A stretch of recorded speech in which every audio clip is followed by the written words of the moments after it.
Agora são 10 horas e 50 minutos. Vou corrigir meu erro gastronômico na abertura do programa. Eu chamei o Rodolfo de Rodolfo Risoli e é risoto. Eu só troquei o prato, Rodolfo. Não briga comigo, não. O Rodolfo está na ponta da linha do SOS Estradas. Rodolfo, prazer falar com você. Bom dia.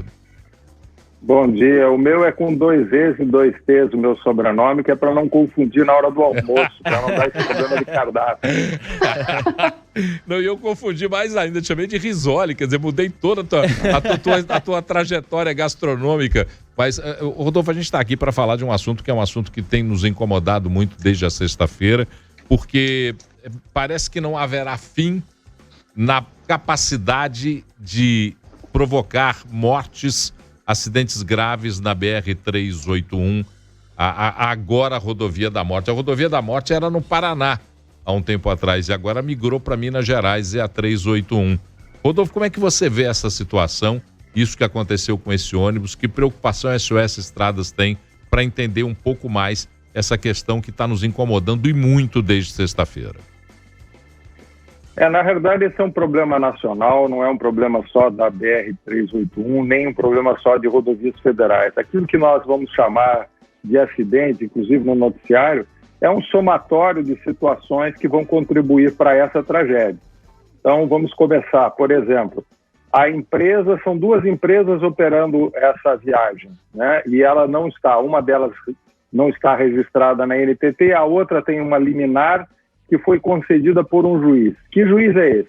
Baseado em que critérios foi concedida essa liminar? A população sabe que o transporte é clandestino, né? Você coloca uma motocicleta dentro de um bagageiro, numa rodoviária, você não faz isso. Tem um acidente famoso aí em Minas, que inclusive o Corpo de Bombeiros encontrou uma moto e um fogão, dentre outras coisas. Então os próprios passageiros também sabem e faziam uso regular disso.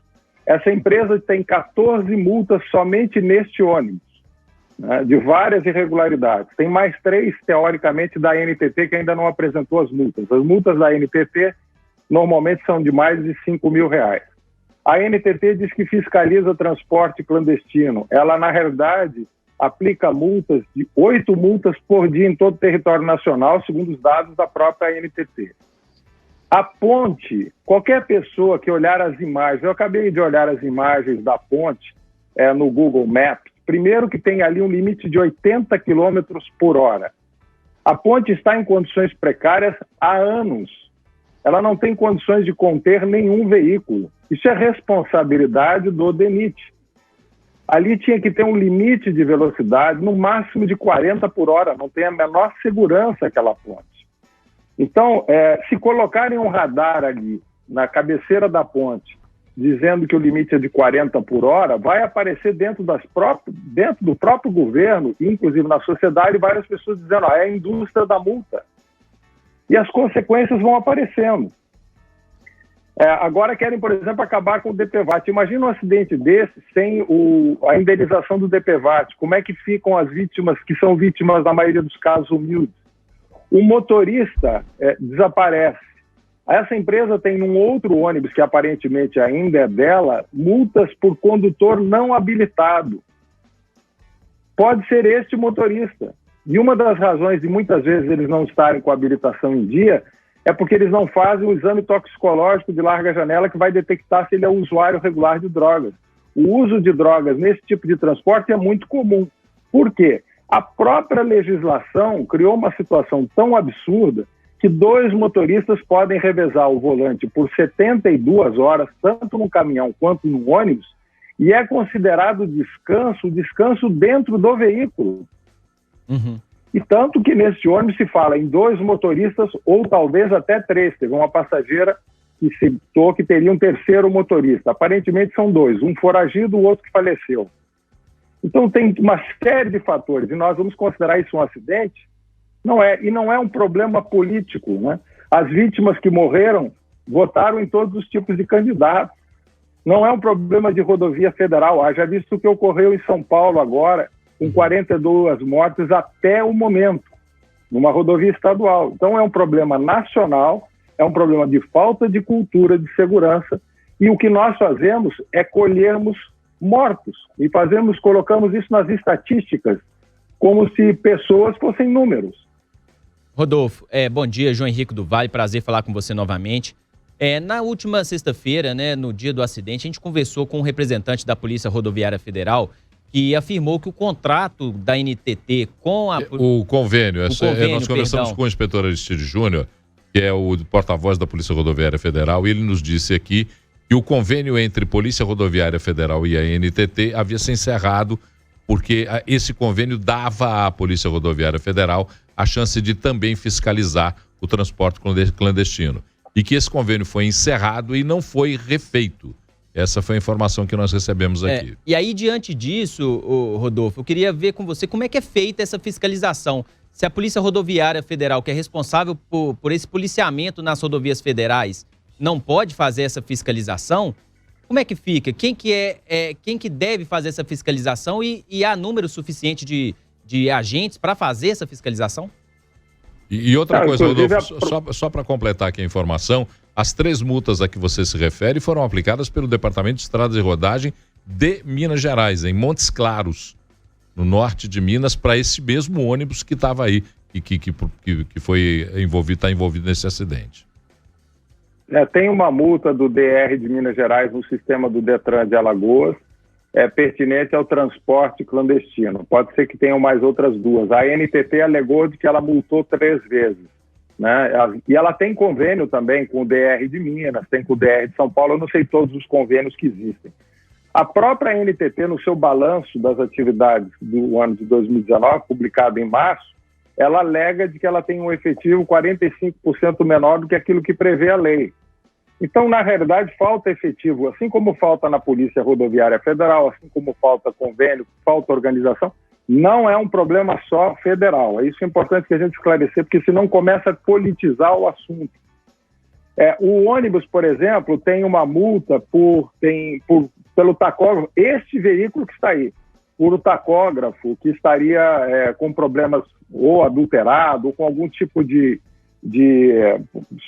ou às vezes eles usam o disco-diagrama do tacógrafo, que é ali a caixa preta que presta as informações sobre a velocidade praticada, distância percorrida e tempo de direção, que estaria adulterado. Tem uma multa, inclusive, que aparece no sistema, que foi aplicada pela Polícia Rodoviária Federal. E tem 2 multas aplicadas por uso de cinto de segurança. Uma do motorista, que não estaria usando cinto, outra os passageiros. Sim.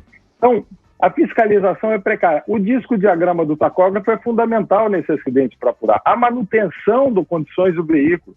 Ou seja, se a gente for somar o volume e colocar numa planilha tudo que está errado, nós vamos ver que não é um problema só. Não é um problema só da empresa, que agora diz que vai assumir as responsabilidades. Ora, ela não paga 14 multas. Ela vai indenizar as vítimas? Ela vai dar a atenção necessária? A Polícia Rodoviária Federal mesmo diz, não tem um acordo com a NTT. A Polícia Rodoviária Federal não tem fiscalizado velocidade, inclusive por determinação do Executivo. E isso é evidente. Agora saiu uma resolução 798 que manda praticamente colocar uma banda de música onde tem um radar. Tinha que ter um radar nessa rodovia, tinha que ter um limite nesse trecho de 40 km por hora. É só olhar as imagens. Isso é uma das coisas que as pessoas têm que ir lá olhar e ver os equipamentos que estão lá. Eu não estou falando de recuperar todas as pontes nas rodovias, a gente sabe que não há condição de fazer isso. Mas, pelo menos, coloca algum tipo de instrumento, como pode ser um radar, e uma placa dizendo, olha, aqui é um perigo. Coloca uma placa de perigo, 40 km por hora, é um custo muito menor para você evitar esse tipo de tragédia. Então, é uma soma de fatores que ocorre tanto no caso federal, que fica mais evidente, porque são rodovias com grande volume de tráfego, em condições precárias em boa parte do país, e aí as autoridades têm que responder, o ministro da Infraestrutura, que está fazendo tantas coisas boas, tem que explicar qual é a solução que ele tem para isso. O Denatran tem que explicar qual é a solução que tem para isso. A PRF, nós temos que aprender com esses acidentes e tomar medidas práticas para evitar que eles se repitam, porque não é número, não é estatística, são seres humanos.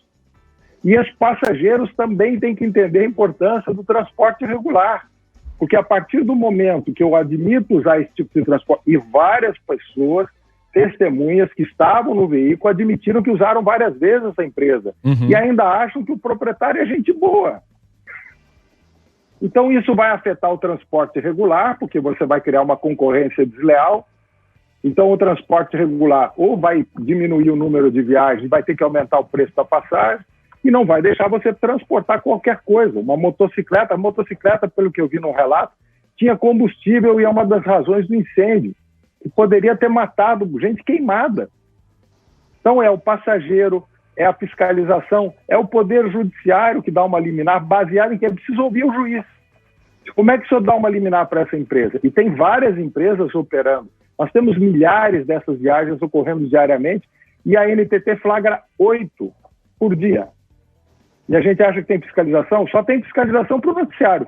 Chama a imprensa, coloca a Polícia Rodoviária Federal ou a Polícia Rodoviária Estadual, a NTT ou o Artesp, a agência reguladora do Estado, o DR de Minas, fazem um festival e dá a impressão de que existe um trabalho sério. Preservar vidas é um excelente negócio do ponto de vista humano e econômico. Nós fizemos uma estimativa de que se o Brasil reduzisse 10% os acidentes todos os anos, durante 10 anos, nós economizaríamos mais de R$1 trilhão. É mais do que a reforma da Previdência. Então, até do ponto de vista numérico, se não são capazes de perceber do ponto de vista humano, é um excelente negócio para o governo federal, para os governos estaduais e principalmente para a sociedade. Rodolfo, prazer falar com você, que é a Carol. Você apontando aí essa questão dessa complexidade de fatores aí, né, que levam a esses acidentes. A gente sempre muito triste aí tendo que noticiar um acidente como esse, 19 mortos, mas infelizmente a gente sabe que não foi o primeiro, não vai ser o último, a gente vai continuar convivendo com isso ainda por um tempo.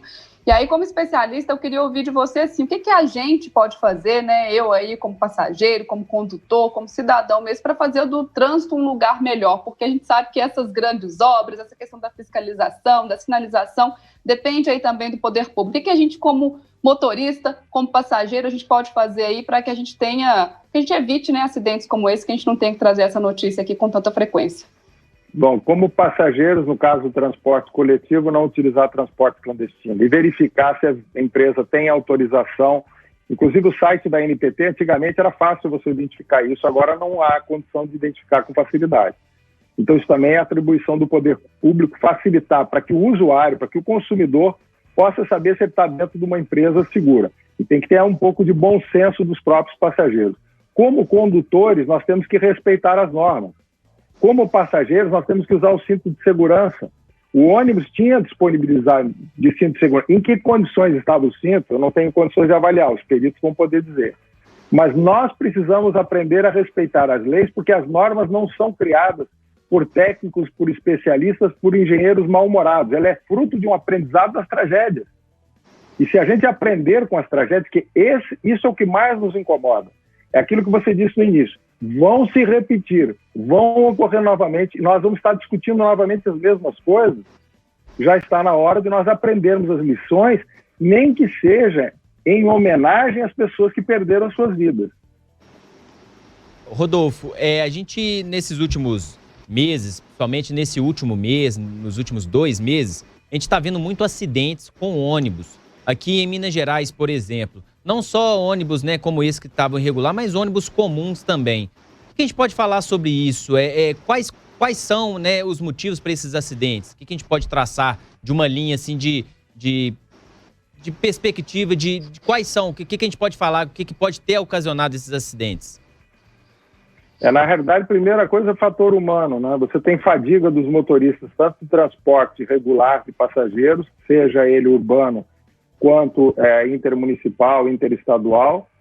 A mesma coisa acontece com os caminhoneiros, né? Outra coisa que está ocorrendo, em particular na estrada, que é aquilo que a gente mais acompanha, é o abuso da velocidade. E a velocidade vai gerar acidentes mais graves. Só para vocês terem uma ideia, o acidente que ocorreu lá em São Paulo, mudando de governo federal para governo estadual, que morreram 42 pessoas até o momento, a caixa preta, conforme eu disse, é o quê? É o tacógrafo, onde tem um disco que está registrado todas as informações. Ali você podia saber excesso de jornada. O motorista da carreta envolvido no acidente, ele não tinha habilitação para dirigir uma carreta, só para automóvel. E estava circulando nas rodovias federais e estaduais. Ali a gente ficou sabendo de que ele não teve o descanso necessário previsto na legislação entre jornadas, né? O disco-diagrama do tacógrafo, que ia permitir saber velocidade, tempo de direção, ou seja, jornada dele, não estava no equipamento. não estava no equipamento do outro caminhão envolvido no acidente, que pouca gente sabe. Um outro caminhão que estava lento no trecho ou parado, que fez com que o motorista do ônibus jogasse para a pista da esquerda e colidisse com a carreta. O tacógrafo do mesmo motorista de ônibus também estava adulterado, com uma sobreposição de informações registradas no equipamento. A polícia multou por isso. Então você não tem condição de saber também a jornada de trabalho desse condutor. Então a jornada de trabalho é um fator fundamental. A sensação de punição. Agora nós vamos ter, para os motoristas profissionais, isso vai agravar a possibilidade deles atingirem 69 pontos. As pessoas estão falando em 40 pontos, não é 40 pontos, não. São 69 pontos, porque ele só vai ter a CNH suspensa com 70. Por quê? Porque quando ele chegar a 30, ele pode fazer um curso de reciclagem. E aí ele tem mais 40 pontos para poder efetivamente ter a CNH suspensa, e aí ele tem os recursos. Ele entra com os recursos e provavelmente não vai ter a CNH suspensa na prática. E aí existe a indústria da multa, que é a indústria dos advogados que faz os recursos para aproveitar as brechas da lei, que vão procurar protelar os recursos. Então, é todo um cenário de horror que vai piorar, só pode piorar. Nós estamos com os radares sem fiscalização, cada vez mais, é o que eu digo, tem que botar uma banda de música para informar onde tem um radar portátil. Enquanto na Europa, por exemplo, você vai pegar na Suécia, eles estão colocando um radar a cada 3 quilômetros. Estamos falando de motoristas suecos, que tem uma cultura de segurança e mesmo assim a autoridade precisa ter esse tipo de controle. Imagina aqui que a gente quer liberar. Agora tem um deputado federal que quer liberar que a multa jamais poderá ser para velocidades abaixo de 120 km por hora. No parlamento, ele representa o quê? A indústria, a fábrica de infratores, ele não representa o interesse da sociedade. Então são os lobistas dos infratores que estão no Congresso e que, em parte, geraram a nova legislação que veio, inclusive, do Executivo. Então, é uma barbaridade que vem do Executivo, acertam uma coisa ou outra ali no Legislativo, mas pioram outras também. E as consequências vão aparecer. Eu achei interessante que outro dia eu vi que uma empresa de funerária parece que vai entrar no mercado de ações. Então, falam muito da indústria da multa, os que acusam a indústria da multa, que existem abusos, que ocorrem problemas, isso ocorre, mas são exceções. O que nós temos é uma fábrica de infratores. E eu acho que esses infratores vão ser grandes investidores nessas empresas de funerária quando elas lançarem as ações na Bolsa. Porque eles estão investindo nisso, estão investindo na morte.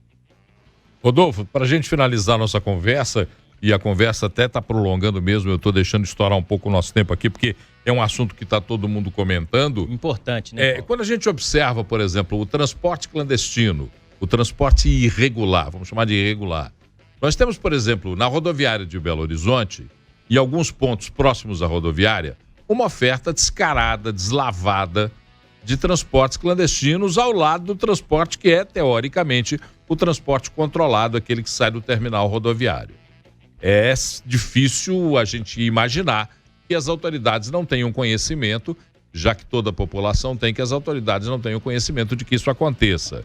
Por que não é coibido no nascedouro, na origem, esse tipo de transporte?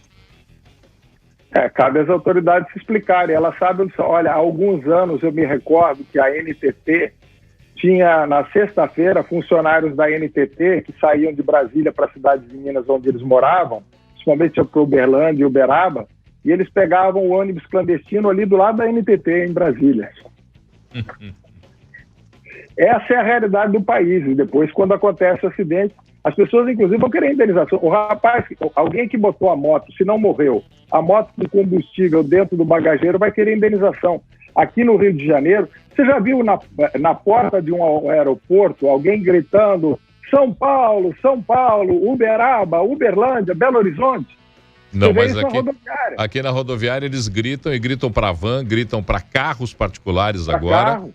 que é a mais nova modalidade, seduzindo passageiros para que viajem com seus carros, e ônibus clandestinos, que são inúmeros, a gente vê aí o tempo inteiro esse tipo de coisa acontecer. O consumidor, é uma questão de bom senso. Eu vejo pessoas serem assediadas aqui na rodoviária do Novo Rio por um sujeito que começa a gritar para ele Cabo Frio, o cara está de chinelo de dedo e bermuda, e o sujeito vai viajar com essa pessoa. Então, depois, quando acontece um acidente, ele vai reclamar de quem? Há uma responsabilidade de todos. É essa que a gente precisa entender. né, do consumidor, do passageiro, que é um ser humano. Ele parece que esquece isso, parece que compensa correr um risco, né? E esse barato sai caríssimo. As vítimas e os seus familiares hoje estão vendo o preço que está sendo pago por isso. E apesar do noticiário da imprensa de chamar atenção para isso, as próprias vítimas e seus familiares darem depoimentos de que não compensou, infelizmente, hoje, no dia de hoje, no dia do acidente, outras pessoas estarão embarcando em transporte clandestino, inclusive aí ao lado da rodoviária de Belo Horizonte. Bom, Rodolfo, uma coisa que você chamou a atenção e que a gente agora vai correr mesmo desesperadamente atrás da informação é o nome do excelentíssimo senhor juiz que concedeu a liminar para essa empresa, porque eu acho que é fundamental a gente poder tornar público o nome desse senhor juiz para que saibam quem é a pessoa que dá esse tipo de liminar e que permite que esse tipo de transporte pelo menos fique escondido, camuflado da irregularidade. O Rodolfo Risoto, do SOS Estradas, conversou com a gente aqui no Central 98, falando das repercussões desse gravíssimo acidente com um ônibus que saiu de São José da Mata, em Alagoas, para São Paulo e que teve esse acidente grave com 19 mortes ali na altura de João Molevade, na Ponte Torta. O Rodolfo disse da Ponte Torta. A Ponte Torta, para quem não sabe onde fica, é o entroncamento entre a BR-381 e a 262. Depois que você sai ali da entrada de Rio Piracicaba e que você pega a continuidade da 381 para ir para Nova Era, ali tem a Ponte Torta, foi ali que aconteceu esse acidente, esse gravíssimo acidente. Rodolfo, muito obrigado, um ótimo dia para você, até a próxima oportunidade. Obrigado pela oportunidade.